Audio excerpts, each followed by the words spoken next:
Why are salaries for software engineers so high, even when the barrier to entry is so low? The barrier to low-paying software jobs is indeed quite low. You can, perhaps, get a job doing JavaScript programming as a self-taught programmer with virtually no experience. But to get into a higher-paying career path, you absolutely need a 3 or 4-year degree, and that's an entry barrier. That's comparable to a great many other higher-paying jobs. But even with a decent degree under your belt, you're still not going to be earning the big bucks until you have a few years of experience. There is also a problem with burnout, where many people cannot stand to work in software engineering for their entire lives. When they drop out and go into management or something else, that reduces the number of people available to do the job. Which gets us onto supply and demand. Wages are supply and demand driven. If there was a vast surplus of software engineers, the salaries offered would be much lower, but there is always a shortage of good people.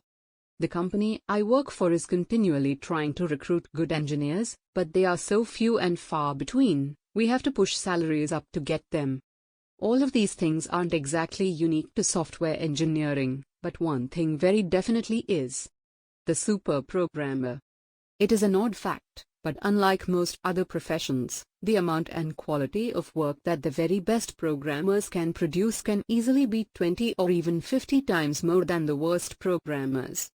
There aren't many other careers where that's true. I can't think of any, actually. This means that the salaries go up rapidly with skill levels. Most senior programmers who are worthy of the title can work 10 times faster than a junior programmer, which means that they should, theoretically, be paid 10 times more. They aren't, of course, but 3 or 4 times more is not impossible. This leads outsiders to see senior software engineers who are in the super programmer range earning $300,000 or more, and expect that all software engineers are getting that much, but that's not the case. Entry-level people are getting $80,000 to maybe $100,000. Fact. If the barrier to entry in this career was as low as most people think, and if the salaries were all at the top of the range, then there would be a massive oversurplus of really good programmers, but there isn't. They are in continuous high demand. Of course, there are a lot of really terrible programmers out there who never make the grade and go off and do something else instead. These are not often talked about. To be immodest, I'm one of the lucky ones. I have a fairly mundane 3-year degree, typical in the UK, in a subject that's only tangentially related to software engineering, Cybernetics, and I didn't even get particularly good exam grades, yet I'm a top earner. I happen to have the super programmer gift and I have a mountain of experience, therefore I'm paid accordingly. There was one case in my career where a single clever idea saved my employer $75 million.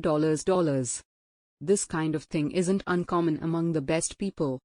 One clever algorithmic idea, the pagerank algorithm by Larry Page and Sergey Brin, was the entire basis for the success of Google. That one clever idea was worth billions of dollars. I get recruiters contacting me half a dozen times a week begging me to apply for some job or other. And I'm already past retirement age. In my present job, I went for the interview and the owner of the company started the interview off by saying, "You've already got the job, here's our offer letter, now you're interviewing me." Conclusion. Yes, the barrier to entry is very low, but the vast number of people aren't good enough at the discipline. So they don't get the super glamorous top-level jobs. The laws of supply and demand apply here.